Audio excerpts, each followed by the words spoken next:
What a finale! How did Starship Block 2's final flight go? Blue Origin is ramping up their activities. What can we expect from NG2 and beyond that? Did we find an ocean on the Death Star? And Stoke has secured a massive funding. How will they invest it?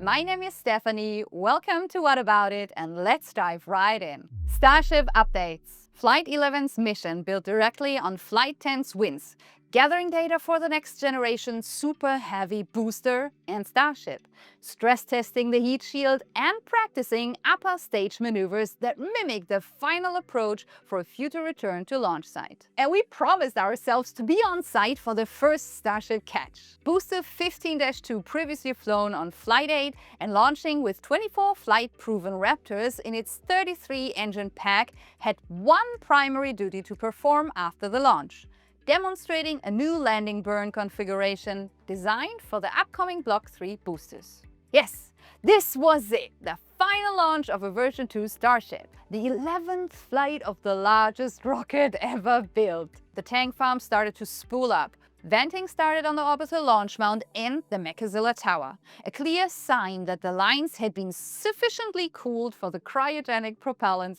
that were about to flow through them. SpaceX performs this pre-chilling to make the fueling process less stressful for cryogenic fuel lines, valves and anything else outside the ship that comes in contact with super cool temperatures, keeping the plumbing from cracking. Gradually lowering the temperature prevents thermal shock. At T-minus 53 minutes, Ship 38's liquid methane load began, followed 8 minutes later by the start of the liquid oxygen load. If you watched our stream, you could clearly see frost spreading across the tank sections. The frosting on the launch cake. If you've not seen this phase live, I highly suggest you watch it soon. Anticipation was through the roof on our stream. At T-minus 10 minutes and 40 seconds, the Raptor engine chill started on both the booster and the ship. With less than 20 minutes remaining, we, along the thousands of SpaceX employees, were undoubtedly on the edge of our seats, glued to the screen and crossing our fingers. At T-minus 3 minutes and 20 seconds, Ship 38's propellant load completed, followed 30 seconds later by Booster 15-2's. Together, they held over 4,500 metric tons of propellant, the equivalent of roughly 230 trucks filled to the brim. Imagine a parking lot filled with 230 full-size semi-tanker trucks, filled to the brim. How many do you think would be needed to fuel a Falcon 9 if SpaceX used the same trucks? Just think about it for a second. Do you have a number? Here it comes. 13. That's it. I bet your estimate was higher? Talking about the stack size doesn't get the volume across. Starships are gigantic. At roughly T-minus 30 seconds, the flight director gave the final go for launch. 10 seconds before liftoff, the flame deflector activated. That is 7 seconds before the start of the Raptor ignition sequence, beginning at T-minus 3 seconds. 3, 2, 1, liftoff! Oh man, I want to see the launch. Booster 15-2 and Ship 38 leaped off Pack 1, Starbase, under the combined thrust of 33 Raptor engines, with roughly 250 tons at full thrust per engine. That is a maximum combined thrust of 8,250 tons. And those Raptors included 24 flight-proven Raptors.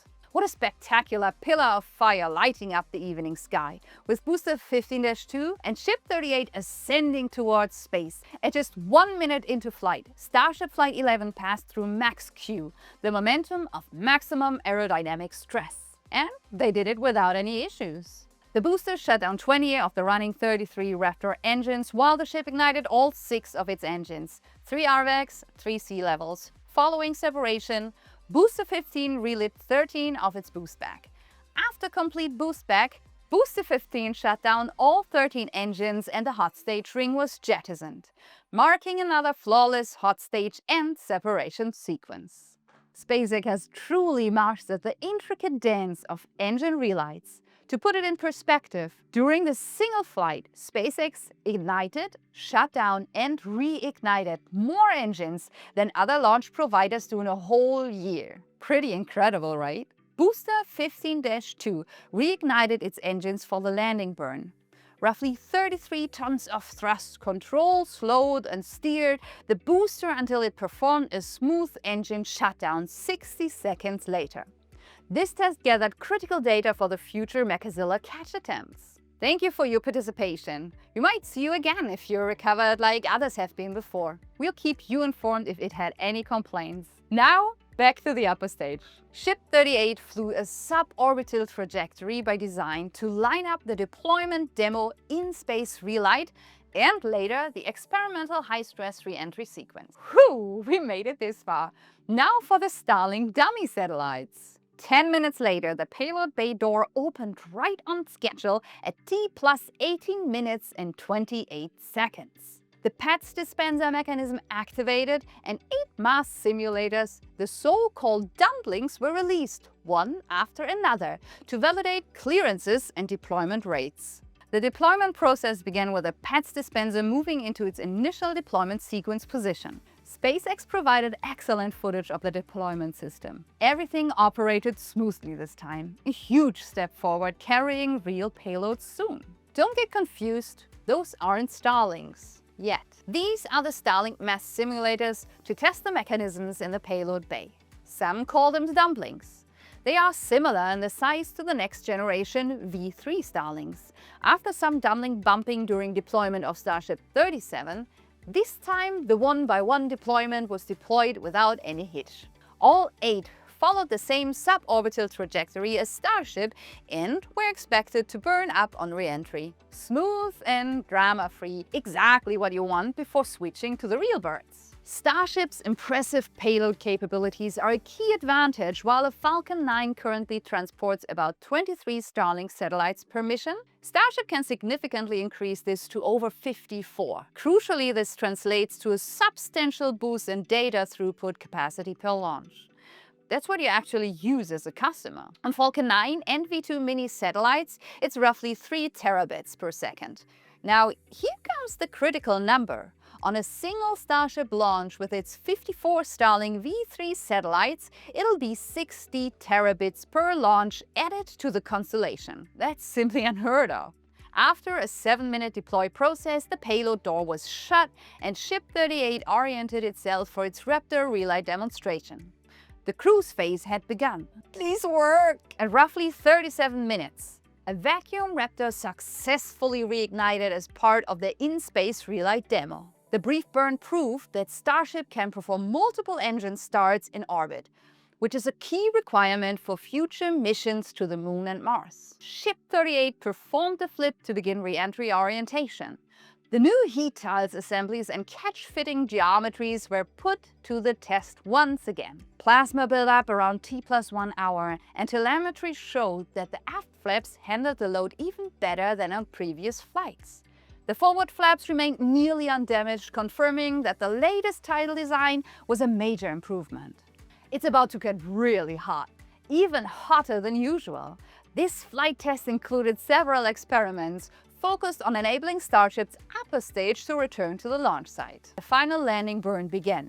The vehicle executed its flip at T+1 hour 6 minutes, transitioned from 3 to 2 engines at T+1 hour 6 minutes 9 seconds, and touched down safely at T+1 hour 6 minutes 25 seconds in the Indian Ocean.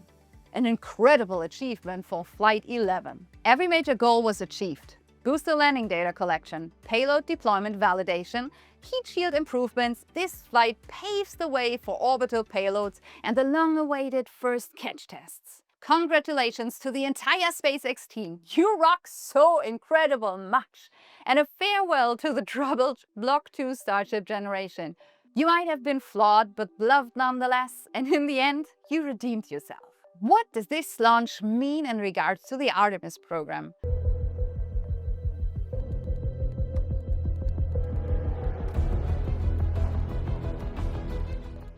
The Artemis 2 launch is coming closer. No human has ventured this far away from the Earth since Apollo 17.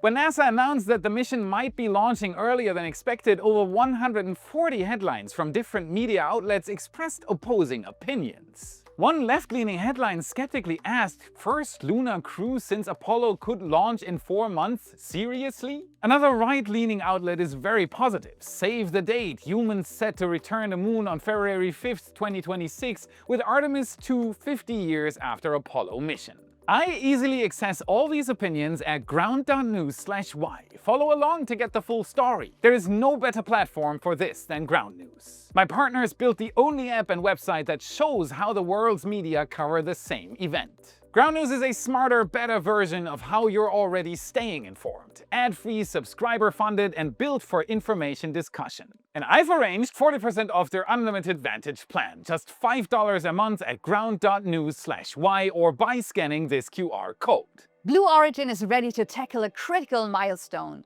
New Glen's first interplanetary flight. Plus, Blue Origin is also attempting to land and recover the first stage booster nicknamed Never Tell Me the Odds. Sir, the possibility of successfully navigating an asteroid field is approximately 3,720 to 1. Never tell me the odds. Let's hope the confidence this Star Wars reference carries will turn into a huge success. If successful, this recovery booster will fly again. Not eventually at some distant point in the future, but on the very next New Glenn mission. And after delivering the first interplanetary payload on Flight 2, Flight 3 is another very significant milestone for Blue, carrying its Blue Moon lunar lander. That is a beautiful outlook for a beautiful rocket. If all goes well, this booster will make history. Now that the launch is drawing closer, let's have a look at New Glenn. Standing 98 meters tall, that is nearly 30 meters taller than SpaceX's Falcon Heavy. New Glenn represents Blue's entry into the competitive heavy-lift launch market. The rocket's first stage is powered by 7 BE-4 engines burning liquid natural gas and liquid oxygen. These oxygen-rich staged combustion engines represent the first US-developed engines of this type. And they burn cleaner than traditional kerosene, reducing refurbishment time between flights. A design choice it shares with Starship. Gone will be the days of suited-up booster stages like those we have gotten used to on Falcon rockets. The second stage uses 2 BE-3U hydrogen engines optimized for vacuum operations, providing high efficiency for demanding missions. New Glenn's most distinctive feature is its 7-meter diameter fairing that is significantly wider than the industry standard 5-meter class and still smaller than what Starship can offer. This provides twice the internal volume of competitors, enabling efficient deployment of large satellite constellations or oversized payload. New Glenn can deliver 45 metric tons to low Earth orbit and 13 tons to geostationary transfer orbit, positioning it between Falcon 9 and Falcon Heavy in capability. The first stage is designed for a minimum of 25 flights, with 6 hydraulically actuated landing legs and 4 aerodynamic control fins enabling precision landing on the autonomous drone ship Jacqueline, approximately 1,000 kilometers downrange in the Atlantic Ocean. On January 16, 2025, the maiden flight successfully reached orbit and lost the booster when 3 BE-4 engines failed to reignite for the re-entry burn at Mach 5.5. For Blue Origin, the stakes are high. Successfully landing and recovering the booster would mark a major technical achievement and prove the viability of New Glenn's reusability architecture. All the best for Never Tell Me the Odds. I really want to see this one succeed. The company has stated publicly that they are pretty confident this time and plan to reuse a specific booster on NG3. Establishing this capability took SpaceX 5.5 years to perfect after Falcon 9's debut. The mission also serves as a second of 2 certification flights required for Blue Origin's $2.4 billion National Security Space Launch Phase 3 Lane 2 contract, opening access to high-value Department of Defense missions. The booster, which rolled to the integration facility on October 8th, will undergo an integration vehicle hotfire test very soon, planned for mid-October before launch. Notably, engine nozzle covers fell off during transport. This should be only a minor issue that highlights the complexity of moving such massive hardware. Blue Origin has secured one of the most robust launch manifests in the industry, anchored by Amazon's Project Kuiper contract for 12 firm launches plus options for up to 15 more. Each New Glenn launch can carry up to 61 Kuiper satellites thanks to the spacious fairing, making it a cornerstone of Amazon's plans to deploy 3,236 satellites by 2029. The first Kuiper launch on New Glenn is targeted for mid-2026. Beyond Kuiper, the manifest includes multiple AST space mobile launches carrying Block 2 Bluebird satellites. These things are huge for commercial satellites, weighing several tons each, unfolding in space. They represent some of the largest commercial satellites ever built for direct-to-smartphone connectivity. Blue Origin has also secured contracts with Telesat for its Lightspeed constellation OneWeb for 5 launches, and legacy geostationary operators including Eutelsat, SkyPerfect, JSat, and Thailand's MoveSpace Corp. This should be no problem with that big 7-meter fairing. Government contracts provide additional stability. Blue Origin was awarded $2.4 billion in NSSL Phase 3 Lane 2 contracts and $5.6 billion in Lane 1 eligibility for 60 or more national security missions through 2029. Excuse me, what? NSSL stands for National Security Space Launch. It's a US Space Forces program that hires rockets to launch national security satellites, like GPS, weather, and defense systems to space.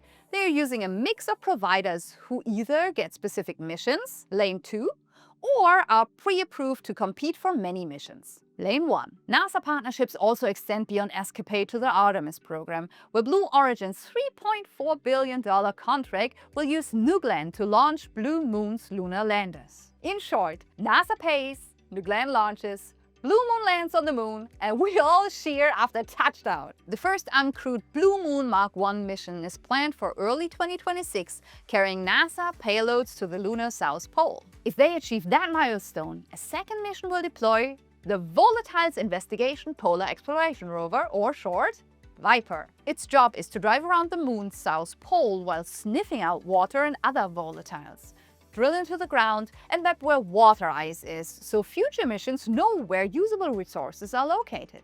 The human-rated Blue Moon Mark II is set to land 4 astronauts on the moon during Artemis 5 in March 2030. Sounds really far away, right? I got news for you. It's just 4.5 years. Blue is showing great ambition. They have the technology, the partners, and solid financing in place. Their production infrastructure supports these ambitious plans. Blue Origin built 8 second stages in 2025 and has multiple first stage boosters in various stages of completion at its 70,000 square meter exploration park facility just 14 kilometers from the launch pad. The company's broader strategy positions New Glenn as a foundation for an integrated space architecture spanning Earth's orbit, cislunar space, and the lunar surface. With the BE-4 engine now powering both New Glenn and ULA's Vulcan Centaur, Blue Origin has established itself as a critical supplier to US launch infrastructure. They stated publicly that it aims to multiple launches per month by 2026, suggesting a target of over 24 annual launches. This would position New Glenn as a high-volume launcher, competing directly with SpaceX's Falcon 9 and Falcon Heavy rockets. 2026 is going to be wild. What a wonderful time to be a certified space nerd and rocket lover. Leaving Earth, we head to Saturn and a very tiny moon. Saturn's tiny moon Mimas harbors a remarkable secret beneath its heavily cratered surface, a global ocean of liquid water that formed just 5 to 15 million years ago. This is a discovery that broadens our understanding of where oceans and potentially life might exist in our solar system. Scientists discovered the ocean by analyzing subtle changes in Mimas' orbit. This not only confirms that the moon holds water, but also that it's in its liquid state. Mimas is a tiny moon, only about 400 kilometers in diameter. Unlike other ocean worlds like Enceladus and Europa, Mimas shows no surface cracks or fractures. That's no moon. Even though it looks more like it's not a moon, Death Star, this is Mimas, dominated by the massive Herschel crater that spans a third of its diameter. It is a moon. The ocean's formation is tied to changes in Mimas' orbit around Saturn. The working theory is that something kicked the moon into a more eccentric orbit. This caused Saturn's gravity to create heat through ideal forces, melting ice into water beneath a shell of solid ice 20 to 30 kilometers thick. This find is even luckier, as this ocean will refreeze soon. Over vast stretches of cosmic time, Saturn's immense gravitational pull will gradually work to circularize the elliptical orbit of the celestial body in question. This process, a slow but inevitably consequence of gravitational interaction, will effectively reduce the eccentricity of the orbit, making it more uniform and less elongated. Once this circularization is complete, in around 10 to 100 million years, a significant change in the body's internal dynamics will occur. The tidal heating will cease. Tidal heating is a process driven by the constantly changing gravitational forces exerted on a body as it moves through a non-circular orbit around a larger celestial object. These fluctuating forces cause the body to be repeatedly stretched and squeezed, generating internal friction and consequently heat. However, in a perfectly circular orbit, the gravitational forces remain constant in magnitude and direction relative to the orbiting body, eliminating the differential stresses that led to tidal flexing and heating. No flexing, no jiggling atoms, no heat. Recent research mapping the ice shell's thickness has identified potential thin spots where future spacecrafts could detect the hidden ocean. Scientists believe an orbiter using heat measurements could potentially find evidence of the subsurface sea, even though it would be a massive technical challenge. Another massive technical challenge is a working reusable heat shield. Funding for a new concept has just been secured, proving confidence in this approach. Good news for Stoke Space. The company based in Kent, Washington was able to raise $510 million in a Series D funding round to accelerate development of its new launch vehicle. This new investment brings the company's total capital raised to nearly $1 billion. Stoke is developing Nova, a medium-lift rocket designed to be fully reusable in both stages, targeting a market gap between heavy-lift vehicles like SpaceX's Starship and smaller launchers. One unique Stoke development is sure to turn heads if it provides to live up to the expectations. I'm talking about a unique liquid-cooled heat shield. This could turn out to be the key to second-stage reusability. Whoever manages to be the first to tackle this technological challenge gains a huge advantage over the competition. Full and rapid reusability makes spaceflight cheaper. Much cheaper. Stoke Space CEO Andy Lapsus stated that funding provides a runway to complete development and demonstrate Nova through its first flights. The company has completed mission duty cycle testing on both stage configurations and made substantial progress refurbishing Launch Complex 14 at Cape Canaveral Space Force Station, scheduled for activation in early 2026. Nova's unique design makes it one of the most interesting rockets to have its inaugural launch in 2026. You can be sure that we'll keep a close eye on Stoke and Nova here at Y. And that's it for today. Smash the like button, subscribe for more. This is what fuels the algorithm. This is how you can help us for free. Check out our epic shirts in your favorite Space Nerd store. Our brand new Mechazilla shirt is up. We still have 25% off everything until Flight 11. Link is in the description and in the card you should see now. But how does SpaceX's Raptor 3 engine work? Watch here to continue your journey. 13 tons and 13 tons. With this F-Terrell till to be on site. Oh no, wait, that's Felix.